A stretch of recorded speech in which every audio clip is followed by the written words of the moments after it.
ஐயோ முத்துவேல்னு வச்சிருக்கீங்க, முத்துவேல் கருணாநிதினு வச்சிருக்கலாமே. தெரியாம தான் கேட்குறோம். செட்டு போட்டது தான் அது ஆர்டரேஷன் நினச்சிட்டு இருக்கீங்களா? நீங்கள் தான் ஒன்று டிசைட் பண்ணிக்கிறீங்க. ஃபர்ஸ்ட் ஆர்டரேஷன்னா என்ன நீங்கள் கேட்டீங்கல்ல? அருள் சார் எங்கே சார்? இங்கே எங்க? ஐயோ சார், கோடம்பாக்கத்தில் வந்து அருள்வான்னா எல்லாருக்கும் தெரியும், அருள்நிதின்ட்டு. ஏன்னா பசங்களுக்கு வந்து ரொம்ப பிடிச்ச ஒரு நடிகர், அது இல்லாமல் எல்லாமே செய்வாங்க. இப்போ இந்த படம் டைட்டிலும் அதே மாதிரி ஒத்தி போகுது. ஆனால் இப்போ அதே படத்தில் அதே நெக்ஸ்ட் ஒரு படம் வந்து டிமாண்டி காலனி 3. ஸோ அப்படியே கான்ட்ராஸ்டாக இருக்குது. அது எப்படி நீங்கள் வந்து ஹேண்டில் பண்ணீங்க? எப்படி ஹேண்டில் பண்ணுறேன்னா, ஹேண்டில்னா என்னென்னா, அது வந்து ஒரு பேய் படம், இது வந்து ஒரு நல்லது செய்கிற ஒரு படம். ஸோ அதுலேருந்து எது எப்படி நீங்கள் மாறுபட்டுறீங்கன்னு? இல்லை இது நான் தான் சொன்னேன்ல ஃபஸ்ட்டே, இவர் கதை சொல்லும் போதே ஒரு நான் எவ்வளோ படங்கள் பண்ணாலும் இதில் கிடைச்சா கதாபாத்திரம் எனக்கு திருப்பி அமையாதுன்னு தான் சொன்னேன். நான் ஃபுல் ஃப்ளெஜ்டாக பண்ணாலும் ஒரு கல்வி எவ்வளோ முக்கியம்னு இந்த படம் சொல்லியிருக்கோம். அதே மாதிரி அந்த இடத்துல வாழ்கிறவங்களோட வாழ்க்கை வந்து நம்ம படம் பார்க்கும்போது அவங்க அவங்க அவங்க லைஃப் ஸ்டைலே நம்ம புரிஞ்சுக்கலாம். அந்த படம் பார்க்கும்போது அவங்க எவ்வளோ கஷ்டத்தில் இருக்காங்க அப்படின்னு. ஸோ அதனால தான் இதுக்கு என்ன இதுன்னு கேள்வி கேட்டால் எப்படி பதில் சொல்கிறேன்? கதாநாயகனாக வந்து ஃபுல் ஃப்ளெஜ்டாக நடிக்கிறது சந்தோஷமான விஷயம். ஒரு டேரக்டர் வந்து ஒரு 5 நாள் ஸ்டோரி சொல்லும் போது உங்களுக்கு என்ன தோணுச்சு அந்த நேரத்தில்? அவர் 5 நாள் ஸ்டோரி சொல்லல, 5 நாள் வர 5 நாள் வர சொன்னார். ஓகே, உங்களுக்கு என்ன தோணுச்சு? பண்ணலாமா வேணாவா? நிறைய முடிவு எடுத்திருப்பீங்களா நைட்டு? இல்லை, இவர் கொஞ்சம் குண்டக்க மட்டாக்கான ஆள் தான். ஏன்னா என்ன ஆல்ரெடி தகராறுன்னு ஒன்று வச்சு எடுத்தார்.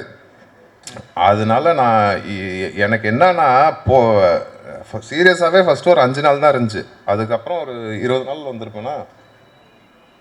ஆக்சுவலாக ஃபுல் படம் இருக்கேன், அது சொல்ல மாட்டுறாரு. நானும் ஆரும் அவங்க கிருத்திகா அப்புறம் இவங்க எல்லாரும் ஃபுல் படம் இருக்காங்க. கேள்வி next sir. Hero sir, Arulnithi sir வணக்கம். இதுக்கு நாங்கள் பேசவே செஞ்சுருப்பேன், நீங்கள் தான் பேசணும் சார். மாசான ஹீரோவாக பல படங்கள் பண்ணிட்டீங்க. பட் இந்த படத்தில் ஒரு முக்கியத்துவமான கேரக்டர் அப்படின்னா 5 நாளைக்கு ஒத்துக்கிட்டீங்க. அடுத்து வரக்கூடிய இந்த மாதிரி கதைகளில் முக்கியமான கேரக்டர் 2 நாள் 5 நாள் அப்படின்னா ஒத்துப்பீங்களா சார்? நான் இது வரைக்கும் எந்த படம் மாசான ஹீரோவாகவே பண்ணல சார். வம்சம் ஒன்று போதும் சார். வம்சமில் வந்து என் படங்கள் எல்லா படங்களையும் எல்லா கதாபாத்திரக்கும் எல்லாருமே ஹீரோ மாதிரி தான் இருப்பாங்க. வம்சம்ல என்ன கிஷோர் சார் தான் ஹீரோ மாதிரி இருப்பார். அவரை வச்சு தான் படமே. இல்லை, இன்னைக்கு வரைக்கும் அருள்நிதி சார்னா வம்சத்தை தான் முக்கியமாக சொல்கிறாங்க. ஆமாம் ஆமாம், அந்த மாதிரி ஒரு மாசான படமும் நீங்கள் அடுத்து கொடுக்கணும். பட் இதை மாதிரி முக்கியமான கதைக்கு முக்கியமான கேரக்டர் வருது ஒரு 5 நாள் அப்படின்னாலும் நான் நடிக்கிறேன் அப்படின்ற மாதிரி நீங்கள் இருக்கீங்களா சார்? கண்டிப்பாக பண்ணுவேன். முக்கியத்துவம் வாய்ந்த கதைகளில் நான் 5 நாளுக்குனாலும் நீங்கள் அடிப்பீங்க. அதுக்கு நான் அதே பண்ணிட்டு இருக்க மாட்டேன். அப்புறம் 5 நாளாக எல்லா படத்துக்கும் போயிட்டு இருக்க வேண்டியதான். இல்லை சார், 5 நாள் சொல்லி திருப்பி 5 நாள் ஆக்கிடுவாங்க தலைவா. ரம்யா பாண்டியன் மேடம், இங்கே ஆக்சுவலாக உங்களோட கேரியரில் ரொம்ப முக்கியமான படங்கள் பார்த்தீங்கன்னா ஜோக்கர், ராமன் ஆண்டாள், ராவணாண்டம், இது 2மே வில்லேஜ் சப்ஜெக்ட் தான். ஸோ உங்களுக்கு நல்ல பேர் வாங்கி கொடுத்த அப்படிங்கிற பட்சத்தில் நீங்கள் ஏன் வில்லேஜ் சப்ஜெக்ட் சூஸ் பண்ணுற தயங்குறீங்க? இல்லை, இந்த படம் கதை கேட்கும் போது உண்மையிலே அந்த மைண்ட் செட்டில் தான் இருந்தேன். ஏன்னா வர எல்லாமே வில்லேஜ் சப்ஜெக்ட், அது நல்ல வில்லேஜ் சப்ஜெக்டாக இருந்ததுன்னா நம்மள அறியாமல் நான் ஓகேன்னு தான் சொல்லியிருக்கேன். பிடிச்சி வேணான்னு சொன்னது கிடையாது. பட் இந்த படம் முடிக்கும் போது என் மனநிலை எப்படி இருந்ததுன்னா, வில்லேஜ் சப்ஜெக்ட் பண்ணுறது எனக்கு பெருமையாக ஃபீல் ஆச்சு. ஏன்னா ஒரு கிராமத்து மக்களை நம்ம ரெப்ரசென்ட் பண்ணுறோம், அவங்களோட வாழ்வியலை காட்டுறோம்.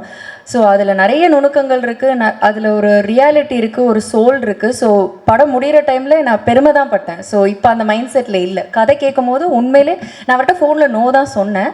ஸோ இருந்தாலும் ஒரு வாட்டி கேட்க வாங்கினாங்க. தேங்க்யூ சார் திருப்பி வர சொன்னதுக்கு. ஸோ கதை கேட்டதுக்கப்புறம் எனக்கு ரொம்ப ஹாப்பி ஆகிடுச்சு. ஸோ இனிமேல் வில்லேஜ் படம் கண்டிப்பாக கண்டிப்பாக கண்டிப்பாக. இந்த கேரக்டருக்கு முத்துவேல்னு வச்சுருக்கீங்க, முத்துவேல் கருணாநிதினு வச்சுருக்கலாமே.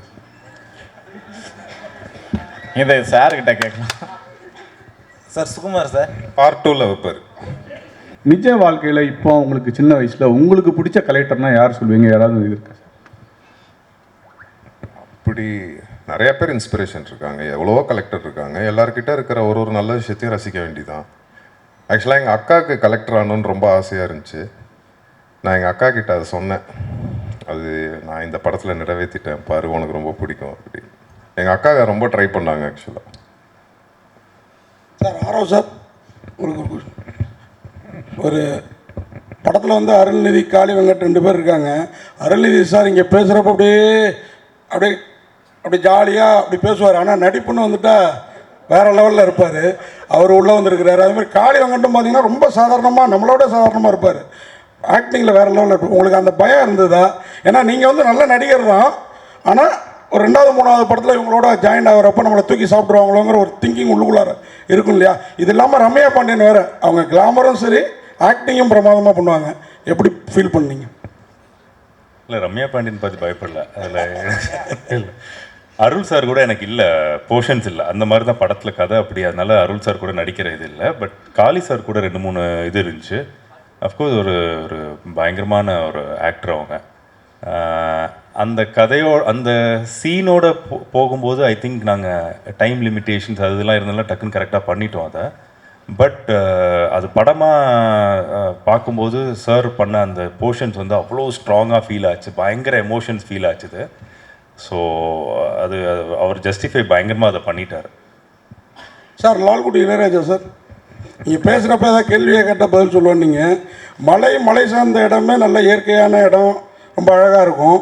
நீங்கள் அங்கே என்ன செட்டு ஏன்னா நீங்கள் விருதுலாம் பல விருது வாங்கினவர், இந்த படத்துலையும் உங்களுக்கு விருது இருக்கும், உங்களுக்கும் சுகுமாருக்கும் கண்டிப்பாக இருக்கும். ஃபஸ்ட்டு உங்களுக்குலாம் ஆர்டரேஷன்னா செட்டு போடுறதுன்னு யார் சொன்னது? இல்லை, அதான் அது தெரியாமல் தான் கேட்குறேன். செட்டு போட்டால் தான் அது ஆர்டரேஷன் நினச்சிட்டு இருக்கீங்களா? நீங்கள் தான் டிசைட் பண்ணிக்கிறீங்க. ஃபஸ்ட்டு ஆர்டரேஷன்னா என்ன நீங்கள் கேட்டீங்கல்ல, கொஸ்டின் கேட்டிருக்கீங்கல்ல? ஆமாம், செட்டு போட்டால் தான் ஆர்டரேஷன். சார் நானும் பேசிக்காக ஒரு ஓவியம் தான், 10வது முடிச்சுட்டு வந்து ஓவிய கல்லூரியில் இடம் கிடைக்காம தான் பத்திரிகையாளராக மாறினேன். அதுக்கப்புறம் எனக்கு இடம் கிடைச்ச பையன் அப்புறம் பத்திரிகைக்காரங்களா ஒரு ஓவியனாக இருந்துட்டு அந்த கேள்வி கேட்கக்கூடாது இல்லை? இப்போ ஆர்டரேஷன் லைக் ஒரு களம், அந்த களம் எங்களுக்கு மாட்டியிருக்கப்ப எப்படி சார்? ஒரே நிமிஷம், கேள்விங்கிறது என்ன சார்ந்து இல்லை, என் மூலியமா மக்களுக்கான விளக்கம். அவங்க இதை இவ்வளோ அளவுக்கு நாலேஜாக இருக்க மாட்டாங்க, உங்க அளவுக்கு குறைஞ்சபட்சம் எல்லா ஆர்டர்ஸுமே அப்படியே கேட்டுட்டு இருக்கீங்க. மேஸ்திரி கூட ஏதோ ரீபர்சல் செட்டு போட்டுக்கிட்டே இருப்பாங்க அப்படின்னு இல்லை. படம் ஃபுல்லாக ஒர்க் பண்ணுற எல்லா ஃப்ரேம்ஸ்லையும் ஆர்டரேஷனோட பங்கீடு இருக்குது. நாங்கள் இருக்கோம் இல்லை அப்படிங்கிறது இல்லை, நாங்கள் லொக்கேஷன் பார்க்குறோம், அந்த லொக்கேஷனில் தான் அந்த கதை நடக்குது அப்படிங்கிறத டிசைட் பண்ணுறோம். கதையோட களத்தை நாங்கள் தான் ஆராய்ஞ்சு அந்த இடத்துக்கு கூட்டிகிட்டு போகிறோம் எல்லா ஆர்டிஸ்ட்டையும். ஸோ செட்டு போட்டால் தான் ஏதாவது ஒன்று ப்ளைவுட்டை வச்சு மேக் பண்ணால் தான் அப்படின்னு நினச்சிட்டு இருக்கக்கூடாது. கதைக்குள்ளே ஃபுல்லாக இருக்கும். ஈச் அண்ட் எவ்ரி ஃப்ரேமில் ப்ரொடக்ஷன் டிசைனிங் இருக்குது. அது என்ன கலர் ஸ்கீமில் போகலான்னு டிஸ்கஸ் பண்ணுறோம். கேமராமேன் கூட என்ன லைட்டப்பில் எடுக்கலான்னு டிஸ்கஸ் பண்ணுறோம். ஸோ கதை ஃபுல்லாக ஆராய்ஞ்சிட்டு இருக்கோம். நீங்கள் ஏதோ செட்டு போடுறது அதனால கதை இது போய் ஏதோ மலையிட்ட நின்னா நாங்கள் என்ன பண்ண போகிறோம் அப்படின்னு கொஸ்டின் கேட்டுட்டு இருக்கக்கூடாது அப்படிங்கிறது என்னோட தாழ்மையான வேண்டுகோள். இனிமேலாவது இந்த கொஸ்டின்ஸ் இது மாதிரி கொஸ்டின்ஸ் விளக்கம் கிடைச்ச பிறகுதான் எனக்கே அது தெரியுது. அப்போ மக்களும் இதுக்கப்புறம் தெரிஞ்சுப்பாங்கிறதுக்கு தான் இந்த கேள்வி. நன்றி. இதை போஸ்ட் பண்ணீங்க, நான் கரெக்டாக போஸ்ட் பண்ணி நான் கரெக்டாக கொண்டு போய் சேர்த்தீங்கன்னா ஆர்டர்ஸ் அந்த மலையில் என்ன செட்டு போடுறீங்க, அங்கே திருவிழா எடுக்கிறப்போ உங்களுக்கு என்ன வேலைன்னு கேட்காம இருப்பாங்க ஆடியன்ஸு. நீங்கள் தான் அதை கரெக்டாக கொண்டு போய் அப்போ ரீச் பண்ணணும். ஸோ தெரிஞ்சுக்குவாங்கல்ல மக்கள். ஃபிலிம் மேக்கிங்னா ஒவ்வொருத்தவங்களுக்கும் ஒவ்வொரு பார்ட் இருக்குது, அதில் எவ்வளோ இம்பார்ட்டன்ட் என்னென்ன பார்ட்டில் இருக்குது அப்படிங்கிறத மக்கள் எந்த அளவுக்கு ரீச் பண்ணுறாங்களோ அப்போ தான் கலை வடிவம் கொண்டு போய் அவங்களுக்கு போய் ரீச் ஆகும். இன்றைக்கி வந்து கல்வி 2026 பட்டி தொட்டி எங்கும் எல்லா இடத்துலையுமே கல்வியை கொண்டு போய் சேர்த்துருக்காங்க. ஆனால் இன்னமும் ஒரு சில மலைவாழ் மக்களுக்கு கல்வி கிடைக்கல, ஏழை எளிய மக்களுக்கு கல்வி கிடைக்கலன்னு சொல்லியிருக்காங்க. இதுக்கு என்ன காரணமாக இருக்குன்னு நீங்கள் நினைக்கிறீங்க சார்? இதுக்கு காரணம் தெரிஞ்சால் நான் இங்கே உட்காந்துருப்பேண்ணா, நெச்ச கலெக்டராக இருக்க மாட்டேன். அந்த கஷ்டத்தை தான் இந்த படத்தில் சொல்லியிருக்கோம். ஸோ இப்போ நிறைய இடத்துல நிறைய பேர் அதை செஞ்சுட்டு வராங்க. இதுவும் பேஸ்ட் ஆன் ட்ரூ ஸ்டோரி தான். இது உண்மையாகவே எங்கே நடந்தது, எந்த கலெக்டர் அதை செஞ்சார், எந்த ஊரில் நடந்துச்சு, அங்கே பேசிகிட்டு இருக்காரு. இங்கே பாருங்கள், முக்கியமான கேள்வி அது எல்லாமே இவர் சொல்லியிருக்காரு. அதை கேளுங்க, அதை ஒரு தடவை கேளுங்க. நிறைய பேர் ட்ரை பண்ணுறாங்க. இன்னும் இப்போ எல்லா இடத்துலையுமே இப்படி இருக்குன்னு நம்ம சொல்ல முடியாது. எல்லா இடத்துலையுமே கல்வி போய் ரீச் ஆயிடுச்சு. இவர் தான் சொன்னார் இன்னும் 20% இடத்துல, ஆமாம், அது 25% இருந்து இன்னும் கம்மியாக இருக்கும். சீக்கிரம் இன்னும் கம்மியாகிடும் நம்புவோம்.